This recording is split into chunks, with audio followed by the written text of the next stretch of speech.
Dying Light 2 is, well, you guessed it, a sequel to Dying Light 1. Developed by Techland, Dying Light's a series about surviving the zombie apocalypse with parkour, weapon mods, and hopefully smart decisions.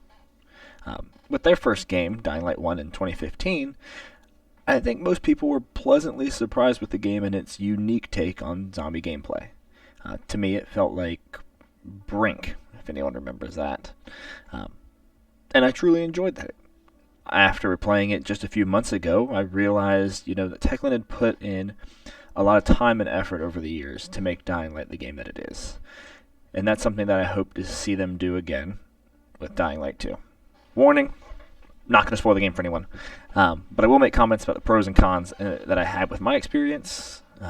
I won't touch too deeply on the story, but I'll reference a few non-important parts. Dying Light 2 was released on February 4th this year, and like fans of the first game, I was very much looking forward to the new installment. The new game focused on a pilgrim named Aiden, who's making it his mission to get to Villador and find his lost sister. So let's start with the pros. First, combat feels great, which is important in a game that is based around combat. Weapons seem to flow, and having the weapon modifications still feels good, if not better. There's a sense of instant gratification when you hit a zombie with your modified weapon and the modification procs. Also, the combat skills feel pretty satisfying. Here's a few examples. I think I love voltage. Let's just add voltage for now. Dude, we have so many mods though. We have the shaft mods and the shaft mods. That's sizable.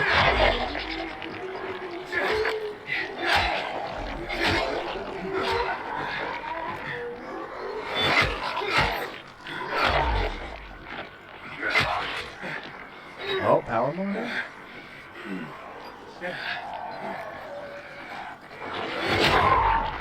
Gorgeous. Gorgeous.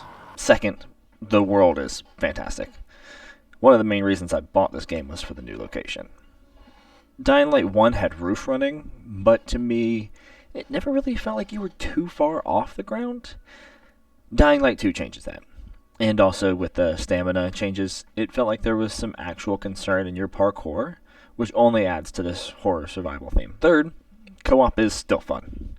I played with a close friend, and it honestly really enhances the experience. Working together to fend off zombies while someone is lockpicking, or having to revive your teammate after they jump off a roof, just adds variability to the game, and it's a fun experience.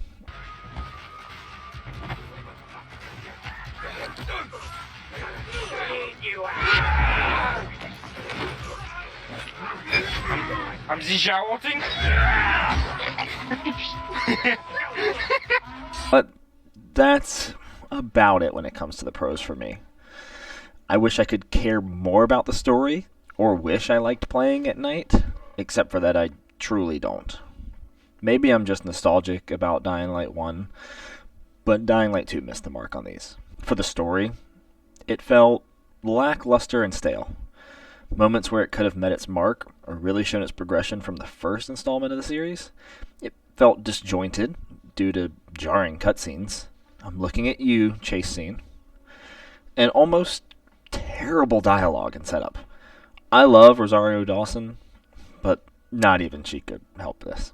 Also, if you want to enjoy the story, hopefully you don't do your first playthrough co-op.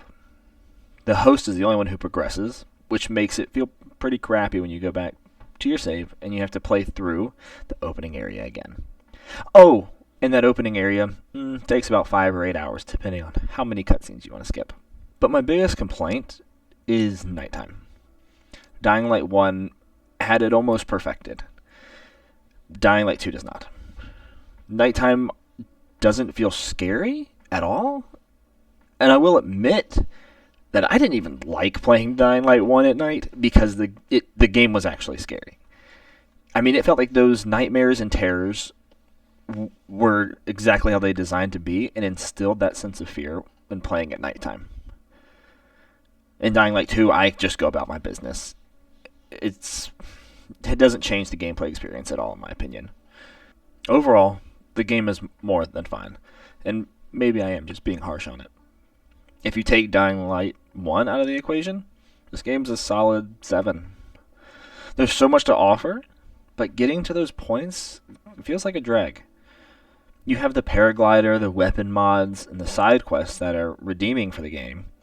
But outside of that, the story really detracted from it. But if you include Dying Light 1 in the equation, you'd be better off playing that than Dying Light 2.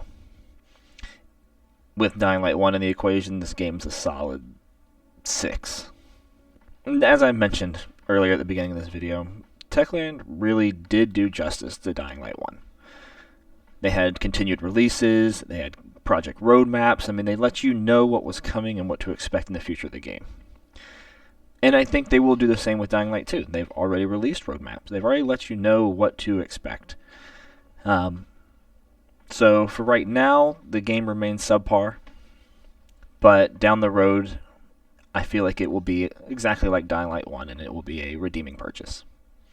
Thank you everyone for watching. Let me know in the comments what you think and what other content you want to see. Any feedback for me, new to this, working on it. So I appreciate your feedback. In the meantime, you can watch me live on twitch.tv/TrainingJaredTV, where I stream everything. Lots of games, a lot of Rocket League. So come back for the next video, which should be on a movie. Who knows? We'll see. Peace.